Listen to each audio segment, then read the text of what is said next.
1450 साल पुरानी बात है। एक बूढ़ी खातून है, खैमा लगा हुआ है रेगिस्तान में, दुनिया में कोई नहीं जानता उनको। काम क्या था उस खातून का? आने जाने वालों को कभी दूध बेच देना, कभी खाना खिला देना।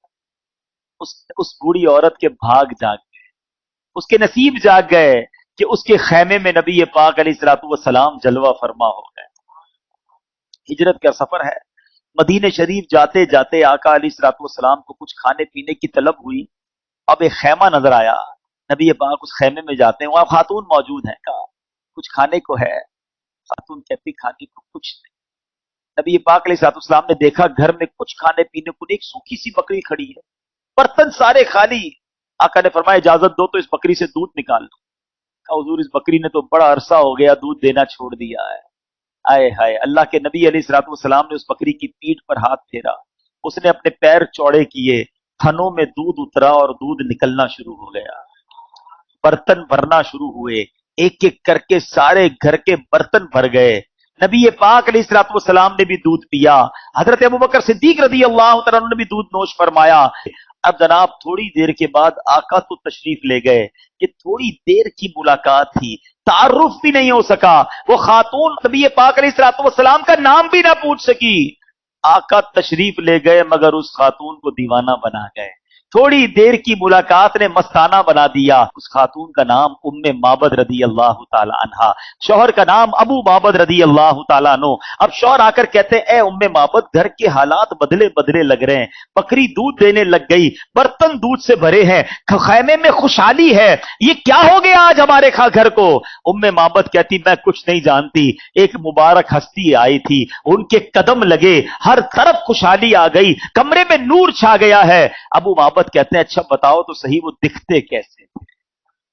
उम्मे माबद क्या कहती हैं, मैंने एक शख्स को देखा, एक शख्सियत को देखा जिनका हुस्न नुमाया था, उनका चेहरा खूबसूरत और तखलीक बड़ी उम्दा थी, ना ही दुबला पतला होने का ऐब था, ना ही पेट बड़ा होने का ऐब था। उनकी आंखें सियाह और बड़ी बड़ी थी।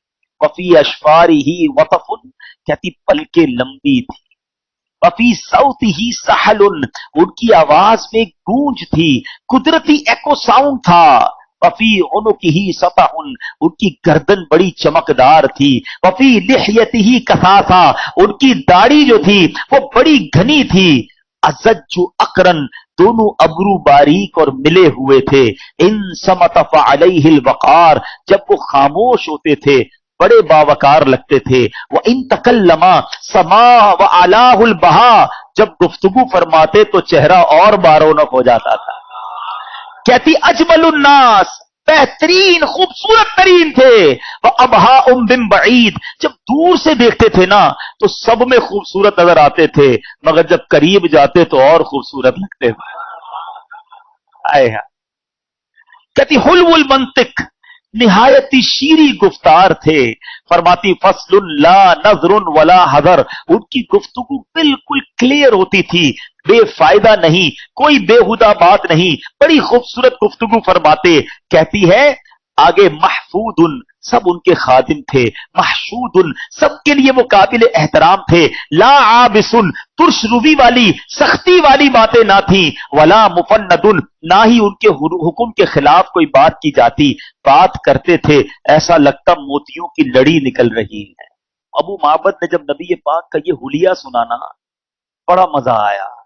दूसरे दिन काम से आए, कहते ए उम्मे माबद को मुबारक की बातें फिर सुनाओ ना, जरा बताओ ना वो कैसे दिखते थे। हैं? शोहर अपनी बीवी से कह रहा है कि फिर नबी, अच्छा दोनों को नाम नहीं पता, दोनों को ये नहीं पता वो हैं कौन, नाम मुबारक रख दिया, आपस में बातें होती थी, जरा मुबारक की बातें फिर सुनाओ। सवाल करना चाहता हूं, बताओ ये महफिल नात नहीं थी तो क्या थी?